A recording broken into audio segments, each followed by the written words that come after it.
El mensaje de hoy está basado en la parábola de las 10 vírgenes. Todos hemos escuchado esta parábola, pero no encontramos en la escritura interpretación de la parábola, y eso es lo interesante.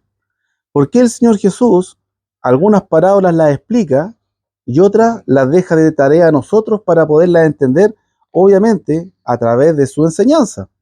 Esto no se trata de interpretar antojadizamente, como yo pienso, como me han dicho, sino conforme a la enseñanza del Señor Jesús. Y esta es una de esas parábolas, de esas parábolas en que el Señor Jesús nos deja a nosotros el entender. Sin embargo, Él nos da una aplicación. En el versículo 13 nos da una aplicación. Y del versículo 1 al 12, Él explica, cuenta una historia, que si la tomamos literal va a ser una historia humana. La vamos a entender, la vamos a encontrar interesante, pero el Señor Jesús lo que quiere es transmitir una enseñanza espiritual, una enseñanza que trasciende a lo eterno. Entonces es súper importante entender su interpretación y no solamente quedarnos con la historia, con el relato. La historia es bien sencilla. Re- eh, Dice, ¿no es cierto?, la tradición que en la noche, ¿no es cierto?, el esposo llegaba en cualquier momento y habían 10 vírgenes y tenían que estar esperando con sus lámparas. Las lámparas funcionaban con aceite. El aceite era el combustible.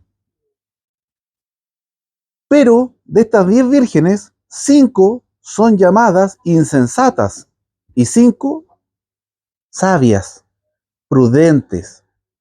Y las otras son imprudentes.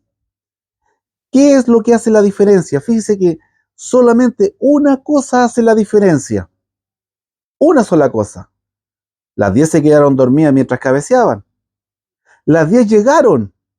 Las 10 estuvieron. Las 10 tenían lámparas. Y así usted puede encontrar muchas cosas que las 10 cumplieron. Pero hay solamente una cosa, una sola cosa en que fallaron 5 de las 10 vírgenes. Y por ese punto, por ese detalle, son llamadas insensatas, imprudentes, incluso yo me atrevería a decir inútiles. Fueron inútiles. Es como si no hubieran existido, es como si hubieran habido solo 5 vírgenes. Y ese detalle que se le fue a ella fue llevar aceite de reserva. Llevar aceite, ¿por qué? Porque no sabían cuándo iba a llevar el esposo. Y usted sabe que el aceite se consume. Yo creo que más de alguno de nosotros tuvo oportunidad de usar una lámpara, ¿no es cierto?, a parafina, aceite o a gas, ¿no es cierto? En la actualidad quizá no se ocupa mucho eso, pero es el equivalente a ¿qué? A una linterna que usted tiene que, o bien tenerle baterías de repuesto, cuando va de viaje, no lleva las 2 baterías que solamente ocupa la linterna, porque si se va a una excursión, a un camping, eso le va a durar un par de horas. Usted lleva baterías de repuesto. O se mantiene cargada la batería de respaldo de la linterna, se mantiene cargadita. Entonces, quizás más actual, nosotros lo entenderíamos como con linternas que alumbran. Porque piense, en este tiempo no había postes, ¿no es cierto?, alumbrado eléctrico, público, no, esto era, pero una cueva, no se veía nada en la noche. Y ellas tenían la misión de guiar al esposo, ¿no es cierto?, para que llegara al lugar.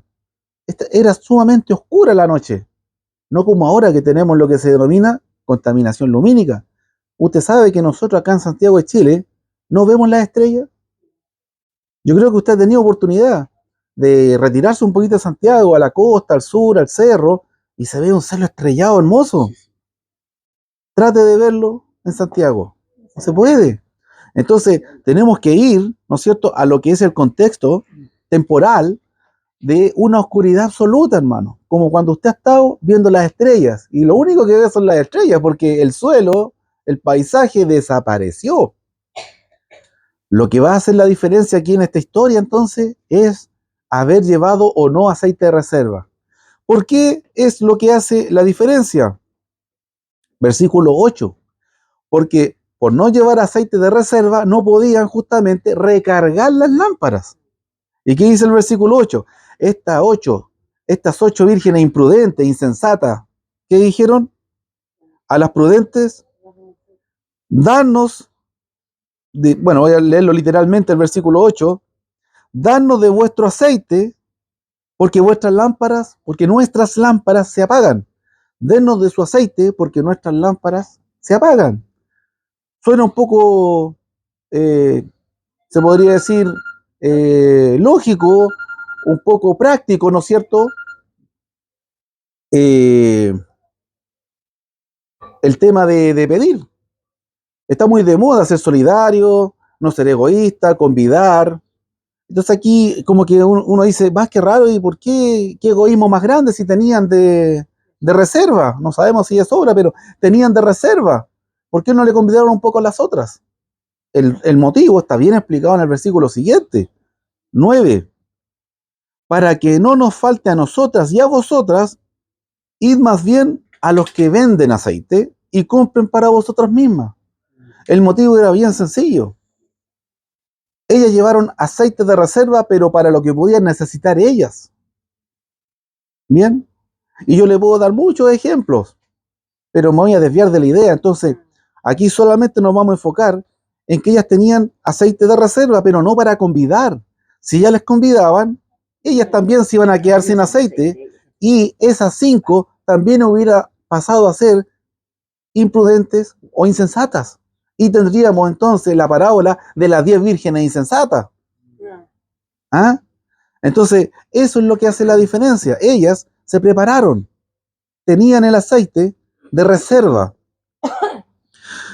Y bueno, fíjese cómo termina el versículo 13, una aplicación. El Señor Jesús, ¿cómo comenzó la parábola? Fíjese, el reino de los cielos será semejante a 10 vírgenes que tomando sus lámparas salieron a recibir al esposo. Así comienza la parábola. El reino de los cielos es semejante. ¿De qué estamos hablando aquí? ¿De 10 vírgenes? No, estamos hablando del reino de los cielos.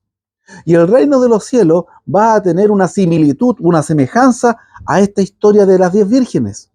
Fíjese cómo termina esta parábola. Versículos 11 y 12, porque ellas fueron a comprar aceite, pero mientras ellas fueron a comprar el aceite, llegó el esposo. Entraron las 5 que tenían las lámparas encendidas y ellas quedaron afuera. Entonces, versículo 11, vinieron las otras vírgenes diciendo, Señor, ábrenos, déjanos entrar. ¿Y qué pasó en el versículo 12? Respondiendo el esposo dijo, de verdad os digo, no las conozco. Ustedes no las he visto nunca, no sé de dónde salieron. Una respuesta, como decimos nosotros, una tremenda desconocida. Una desconocida brutal. Pero hay una enseñanza aquí. Y la aplicación, versículo 13. Velad, velad, pues, porque no sabéis el día ni la hora en que el Hijo del Hombre ha de venir. No saben cuándo el Hijo del Hombre va a venir. El Hijo del Hombre es la figura que se refiere al Señor Jesucristo. Este Hijo de Dios que se hizo como uno de nosotros, como un hombre. Él no dejó de ser Dios, pero tomó forma humana temporalmente. Y en la persona de Jesús caminó entre nosotros, enseñó y dejó algo bien claro: regreso, vuelvo. Nosotros tenemos que estar a la expectativa, a la espera, preocupado, dice la Escritura, ocupándonos como obreros que no van a tener de qué avergonzarse ese día. Procura con diligencia estar aprobado ese día. Pone mucho énfasis la Escritura. El que persevera hasta el fin, ese será salvo. Ese es el énfasis en todo lo que es la Escritura del Nuevo Pacto, Nuevo Testamento. Tenemos que perseverar. Perseveraban, dicen los primeros cristianos, en la comunión. Perseveraban en reunirse como iglesia. Perseveraban en la doctrina de los apóstoles. Ese es el concepto clave que usted va a encontrar en toda la Escritura. Perseverar, continuar. Y aquí viene la gran pregunta, hermano. La que anticipé, ¿no es cierto?, a algunos de ustedes, si pudieron ver el grupo. ¿Qué representa el aceite en esta parábola, hermano? Porque es la clave de todo. Porque la reserva de aceite es lo que hizo la diferencia entre ser una de las 5 vírgenes sabias, prudentes, o una de las 5 vírgenes insensatas, imprudentes. ¿Qué representa el aceite, hermano? Permítame decirle, a la luz de toda la Escritura, que el aceite representa fuertemente tres cosas. Primero, la presencia de Dios. Segundo, la obra de Dios, ¿no es cierto? Y tercero, podríamos decir, la consagración, estar consagrado. ¿En dónde vemos estas figuras? Tanto en el Antiguo como en el Nuevo Testamento. En el Antiguo, reyes y sacerdotes eran iniciados mediante la unción literal con aceite. No existía el bautismo. Ellos se iniciaban con un rito de unción. Usted puede ir con tranquilidad, más ratito en su casa, por ejemplo, a Salmo 133. Es uno de los salmos más cortos de la Biblia, tiene 3 versículos. Y ahí usted va a encontrar el salmo que hace referencia a cuando el sumo sacerdote Aarón, hermano de Moisés, primer sumo sacerdote en Israel, fue ungido. Y dice que fue hermoso ver cómo el aceite caía por su barba, dice, se lo ponían en la cabeza, corría por la barba e incluso mojaba el vestido, su ropa, sus prendas. Nosotros decimos ahora, culturalmente, chuta, una mancha de aceite fea, echa bota, esa cuestión ya no sirve. Pero en el contexto es hermoso una mancha de aceite porque ese aceite está representando que Dios está aprobando. El aceite no es el Espíritu Santo, es una figura. No es el Espíritu Santo mismo, sino una figura de la presencia de Él. Una figura, ¿no es cierto?, de la obra poderosa del Espíritu Santo y de la consagración a Dios por medio de esto, del Espíritu Santo en la persona. Entonces, ahí vemos, por ejemplo, los sacerdotes, los sumos sacerdotes en este caso, Salmo 133, vemos cómo es ungido el primer sumo sacerdote. Podemos también, usted con tiempo en su casa, ir a 1 Samuel, capítulo 16, y vamos a ver el ungimiento de el segundo rey de Israel, porque el primero fue desechado por desobediente. Jehová lo desechó por desobediente. Y en vida ni siquiera tuvo que morir para que otro lo reemplazara. Decía entonces que así como el sumo sacerdote Aarón fue iniciado, aprobado por Dios, por medio de, ¿no es cierto?, la unción, también el rey David, los reyes también necesitaban ser ungidos. Y si el sumo sacerdote no era ungido, no era sumo sacerdote. Y si el rey no era ungido, no era no era rey. Así como el sumo sacerdote tampoco se inició como sumo sacerdote. Hay una figura fuerte del aceite en el Antiguo Testamento. No menos fuerte también, lo vemos en el Nuevo Testamento. Usted puede ir, por ejemplo, a Santiago 5:14. Ahí también va a decir que los ancianos vayan donde un hermano que está enfermo. Y el hermano, si está enfermo por causa de pecado, va a sanar si se arrepiente. Si ese hermano se vuelve a Dios, se arrepiente, el Señor va a quitar esa enfermedad. Y dice, oren ungiéndolo con aceite. Eso es algo cultural. No es algo quizá hoy, porque no se usa. ¿No es cierto? Pero en ese tiempo, y no me va a salir del tema, el aceite tenía muchas propiedades para el tema climático, etcétera, ambiental. No viene ahora a explicarlo, pero tenía una figura poderosa de la presencia, del poder y de la consagración, hasta en el Nuevo Testamento. Ahora bien, vemos esas figuras, pero ¿qué representa el aceite en esta parábola? Porque es importante irnos a este contexto. Tenemos, les di yo un panorama muy general, muy rápido, ¿no es cierto?, muy escueto, del aceite, en el contexto bíblico. Pero ¿qué representa ahora en este pasaje? Fíjese, una clave está aquí. Versículo 8. No es algo que se pueda traspasar. Lo que significa el aceite en esta parábola, significa que yo tengo un aceite que yo no le puedo pasar al hermano Luis o a la hermana Eliana, no puedo. O sea, el aceite que tengo yo no lo puedo compartir. ¿Se dan cuenta? Darnos de vuestro aceite, porque nuestras lámparas se apagan. El hermano, la hermana, cualquiera sea, se está apagando, yo no le puedo dar de mi aceite, porque es algo personal. Ejemplo de esto podría ser, si usted tiene hambre y yo como, usted sigue con hambre, por más que yo coma. Si usted hace ejercicio, no me sirve a mí, pues. No puede hacer ejercicio por mí. Son cosas personales, no las puede hacer por otro. Entonces, el aceite representa algo individual, algo personal, algo que va con la persona, no es transferible. ¿Bien? Y la continuación de esta clave está en el versículo 9. Las sensatas le dicen a las insensatas, que se les apagaba las lámparas, vayan y compren, ¿cierto? Para que no nos falta a nosotros y a ustedes, vayan y compran su propio aceite. Es decir, el aceite es algo adquirible en esta figura. Estamos intentando entender qué es el aceite. El aceite es algo que se puede obtener.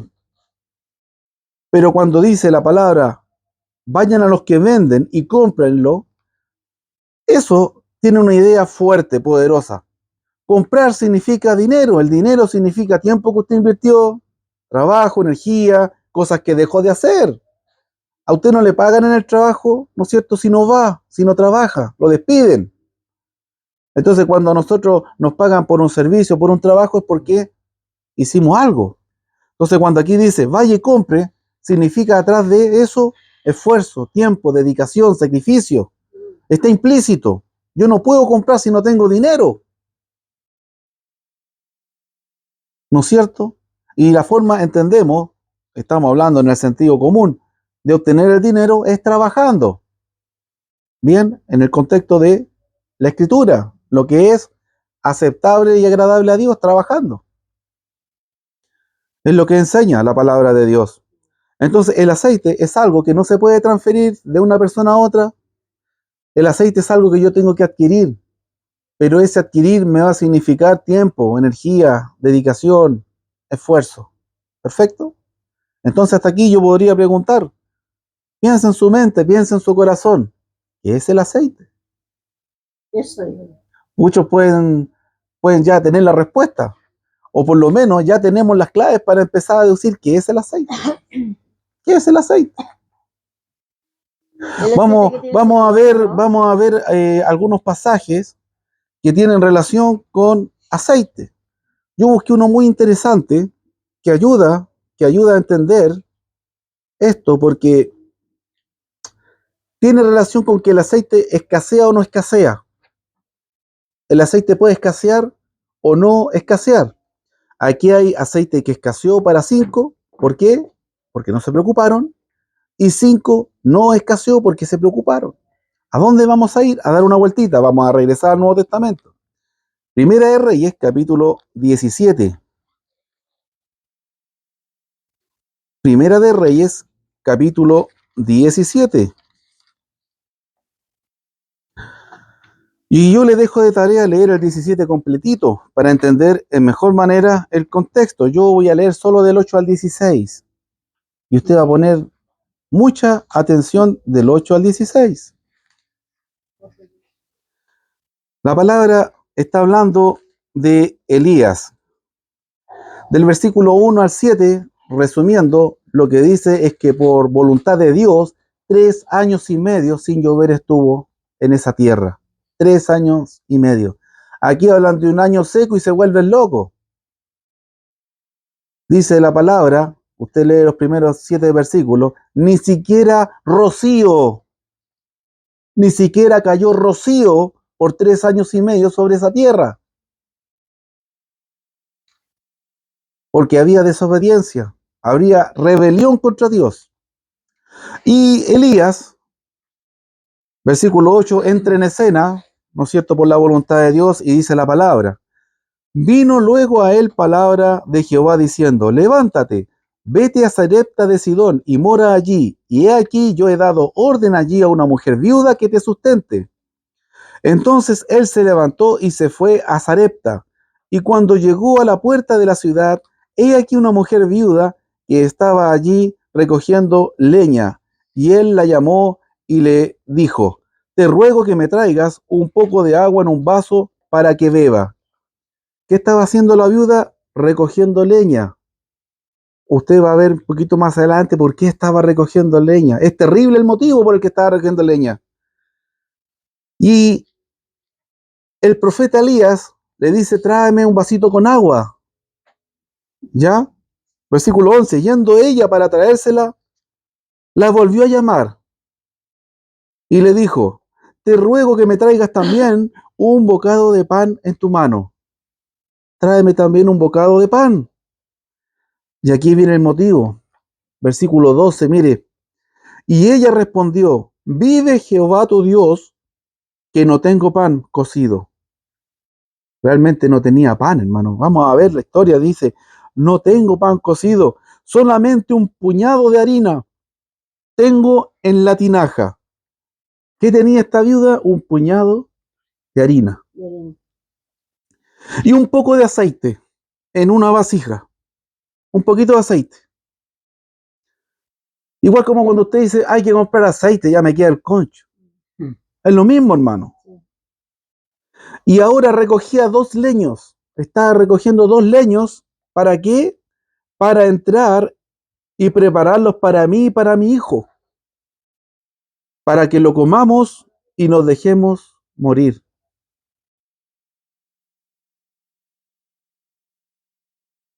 Era el último puñado de harina, hermano. Era el último concho de aceite. Y dice la palabra que ella había recibido instrucciones de sustentar al varón de Dios. Difícil, ¿no es cierto? Difícil situación. Pero mire lo que dice los siguientes versículos, hermano. La promesa del Señor. Versículo 12. Y ella respondió, perdón, ese ya lo vimos. 13. Elías le dijo: no tengas temor, no tengas temor. Pero si, mire, voy a hacer este puñado de harina con este concho de aceite y el último bocado de pan que voy a poder comer. Recuerde, hermano, había una sequía que duró años. Ni rocío caía sobre la tierra, no había nada, hermano. ¿Y qué dice Elías? No tengas temor. Haz como, haz como has dicho. Anda, agarra ese puñado, el último puñado de harina que te queda, el último concha de aceite, úsalo. Pero hazme a mí primero de ello una pequeña torta cocida debajo de las cenizas y tráemela. Y después harás para ti y para tu hijo. ¿Se da cuenta la orden, no es cierto, hermano? Porque ella puede haber dicho: a ver, voy a usar este puñado de harina, este concho de aceite, voy a hacer algo para mí y para mi hijo, y si queda algo, para el varón de Dios, pues. Pero la instrucción fue clara. Y aquí es fe, hermano. Aquí es fe. Porque en el 14 está la promesa.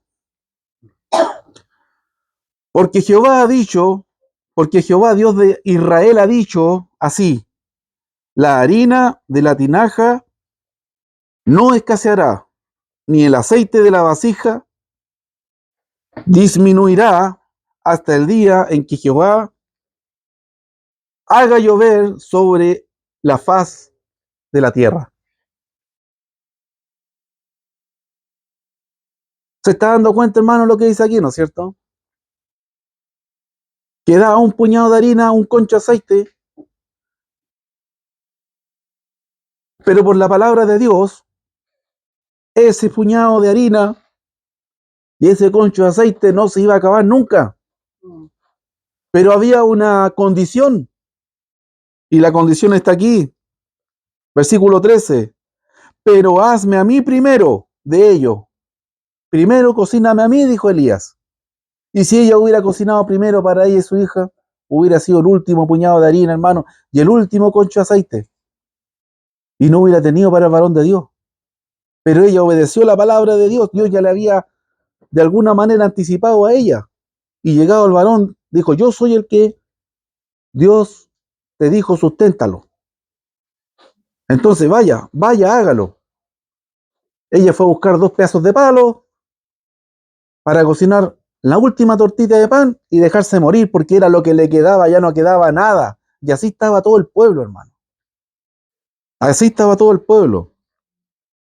Versículo 15. Entonces ella fue e hizo como dijo Elías, y comió él y ella y su casa muchos días. ¿Hasta cuándo? Hasta que Dios hizo llover sobre la tierra. Ahí está en el final del versículo 14. No se acabó el pan nunca, porque siempre Dios provee harina, Dios provee aceite. La provisión que viene de Dios es ilimitada, hermano. Pero para recibir la provisión de Dios, nosotros tenemos que ser obedientes. Amén. Tenemos que creer a la palabra de Dios. Aquí está clarito. La mujer, la viuda de Sarepta, creyó a la palabra de Jehová. Y como consecuencia, cada vez que iba a buscar el último puñado de harina, hermano, el último concho de aceite, ahí estaba. Amén, Señor. Maravilloso, hermano. Amén. ¿No es cierto? No voy a faltar nunca. Un milagro. Sí, un milagro. Un milagro de multiplicación. Pero para que estuviera ahí siempre, ella tenía que siempre coser primero para el varón de Dios. Para el varón de Dios. Y muchos días comió y nunca faltó, hermano. Incluso en los siguientes versículos, hasta murió el hijo. Así es. Y Dios lo resucitó. Amén. Oh, amén. Vamos a volver, hermano, a Mateo 25. Mateo capítulo 25. Estamos en los primeros 12 versículos de la parábola y el 13 es la aplicación, ¿no es cierto?, que le da el Señor Jesús. ¿Dice? Mateo 25. Vamos al versículo 8, hermanos.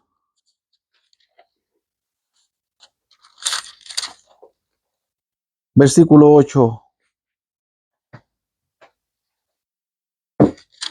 Mire, la palabra del Señor, la misma palabra del Señor hablándonos. Versículo 8. Las insensatas que le dijeron a las prudentes, denos del aceite de ustedes porque nuestras lamparitas se están apagando. Esto es igual que si la viuda, hermano, hubiera pensado como le decían delante yo. A ver, no, yo voy a cocer primero, yo voy a hacer este puñado de harina y este concho de aceite que me queda. Yo primero voy a hacer una tortita, un pancito, para mí, para mi hijo, y si queda le doy al varón de Dios. Si queda.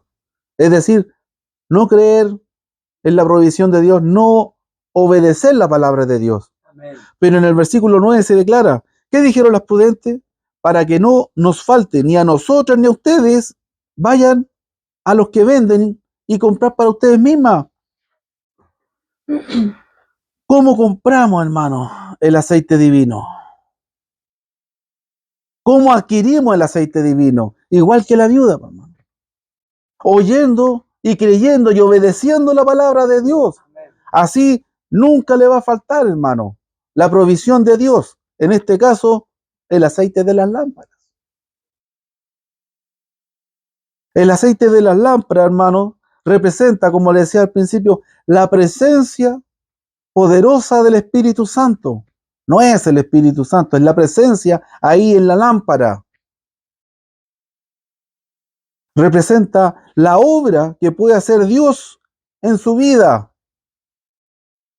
y la consagración de la persona a Dios.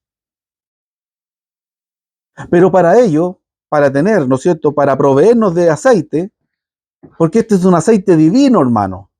Este aceite usted no lo puede ir a comprar ni con todo el oro del mundo. Es el aceite que pagó el Señor Jesús con su sangre en la cruz, hermano. Es el aceite que provisionó para la iglesia el Señor Jesús. Entonces nosotros, hermano, piensa usted, podríamos ser o bien el grupo 1 o el grupo 2 de las vírgenes. Grupo 1, las prudentes. Grupo 2, las insensatas. Las que tienen el aceite que tienen nomás. Podríamos decir, bueno, el que se bautizó y no perseveró, po. ¿O no?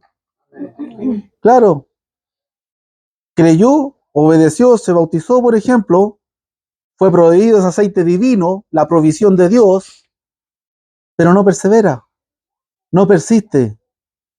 No hay un trabajo, una dedicación, una consagración permanente, continua, día a día, de buscar la voluntad de Dios, de buscar perfeccionarse en la voluntad de Dios, de ser mejor, de conocer cada día un poco más a Dios, de amar más a Dios. Y la lámpara se apaga. O podemos ser el segundo grupo, los que constantemente están escuchando la palabra de Dios, creyéndola y obedeciéndola. Y se están provisionando infinito aceite. Nunca se va a apagar la lámpara. Como nunca faltó el aceite ni la harina a la viuda, todos los días, muchos días, dice, comió. Y la promesa de Dios era que eso se iba a multiplicar hasta que lloviera.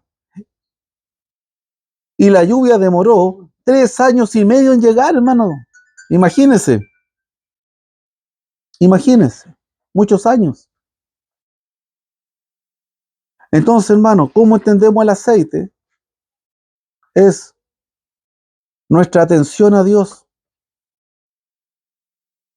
es nuestra fe en Dios y es nuestro proceder en Dios. Bien, eso es nuestra provisión de aceite. La lámpara, hermano, cumple una función. También leyendo un poquito de lo que es la figura del aceite en la Biblia, decía que también el aceite representaba luz divina, bendición, luz divina y bendición.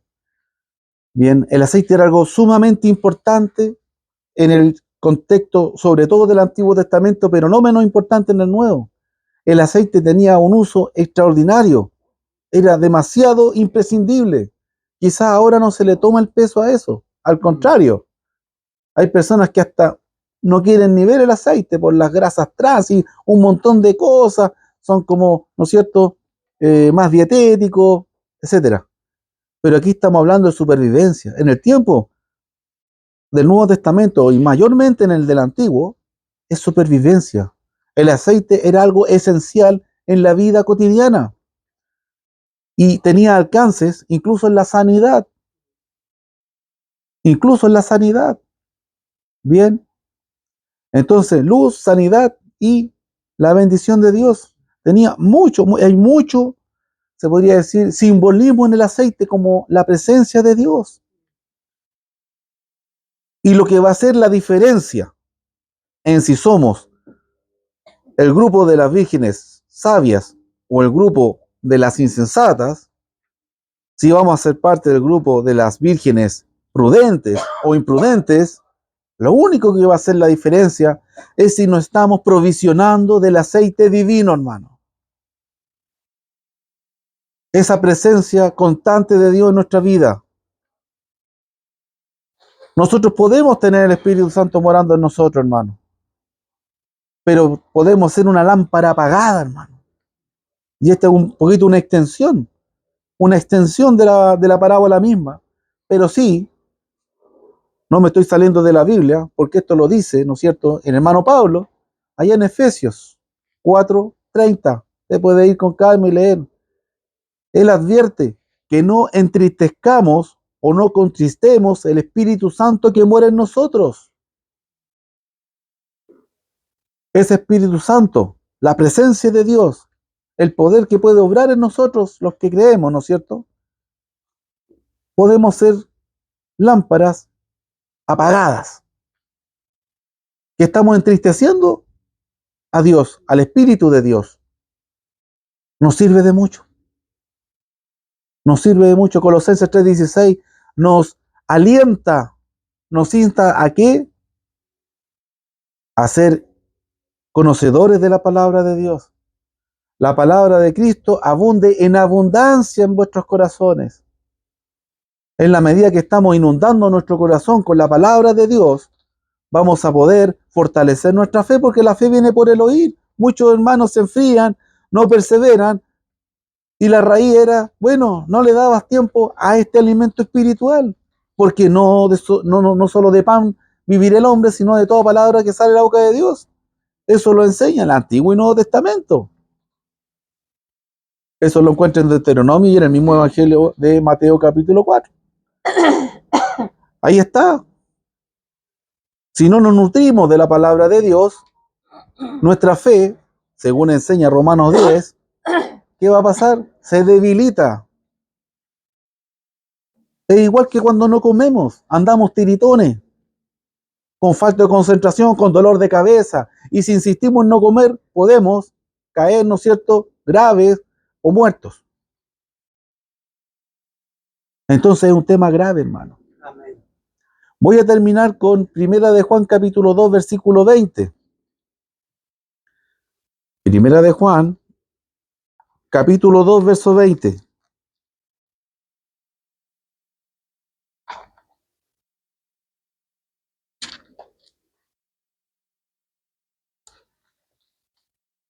Hasta aquí, hermanos,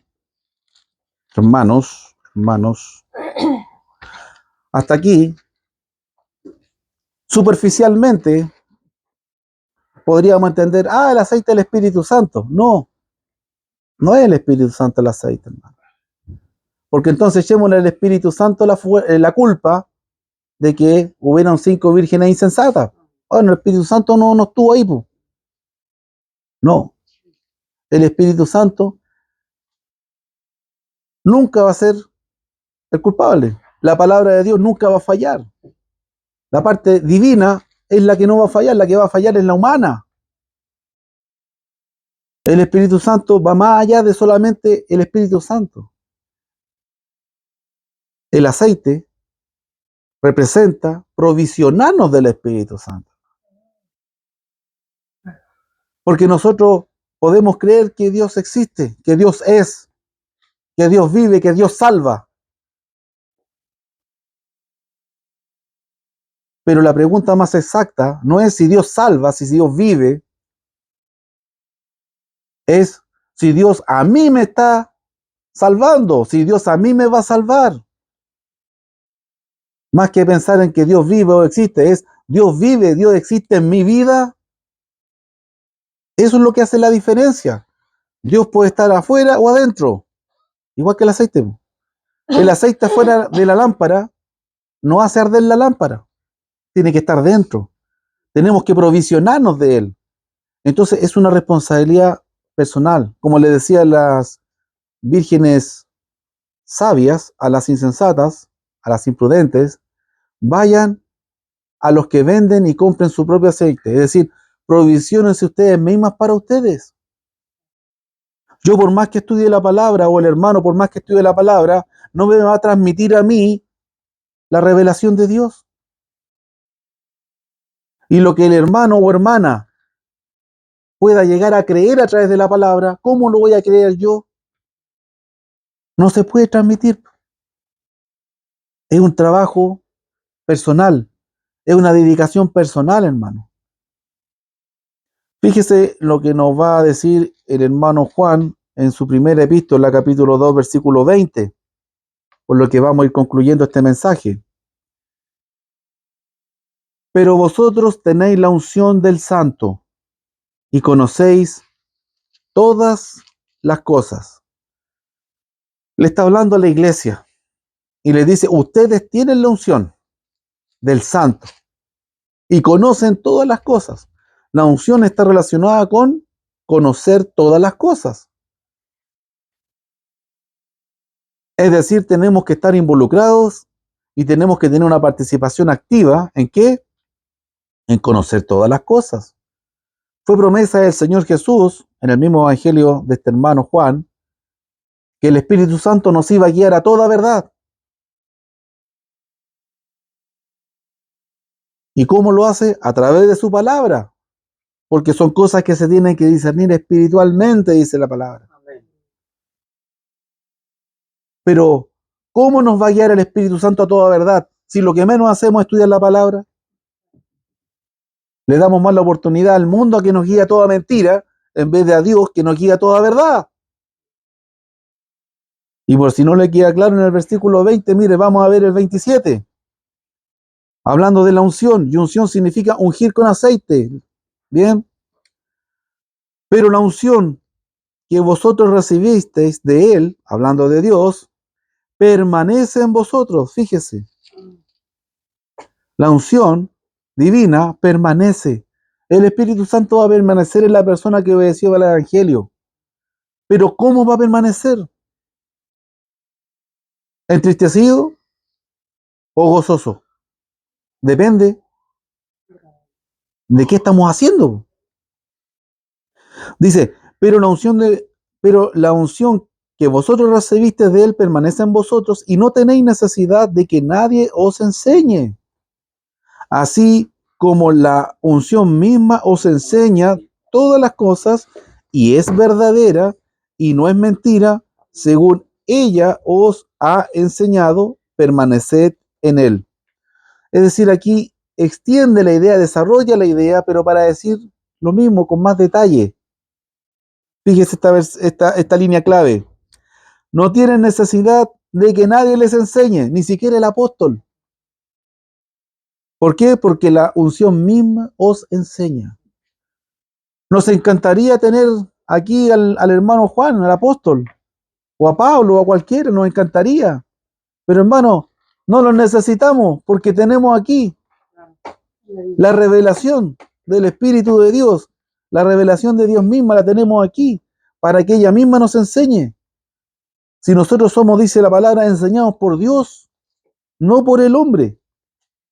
Pero tenemos que ir a la palabra con un corazón abierto, sincero, dispuesto. ¿A qué? A ser corregido, a ser instruido, a que el Señor trabaje en nuestra vida.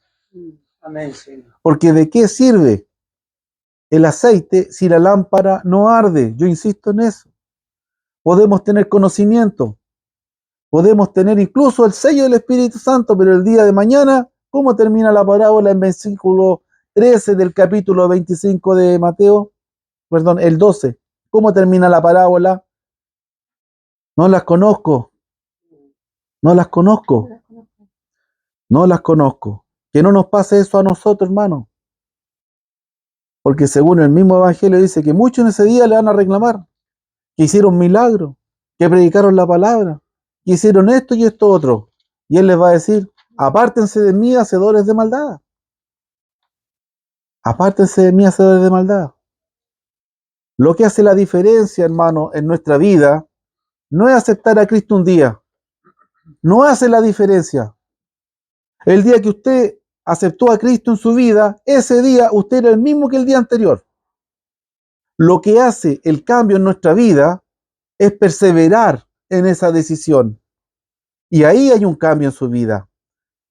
Porque muchos son los que van al agua, pero no rinden su vida al Señor. Ellos buscan un Salvador, pero no un Señor.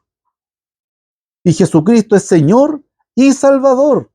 No elegimos. Muchos quieren al Jesús Salvador, no al Jesús Señor, no al que tiene potestad y autoridad sobre mí, no al que tengo que servir con toda la fuerza de mi vida, de mi alma, con todo mi corazón. Muchos buscan al Salvador nomás, no al Señor. ¿Qué va a pasar con ellos? Nunca os conocí, apartados de mí, hacedores de maldad. Que Dios bendiga su palabra, hermanos. Amén.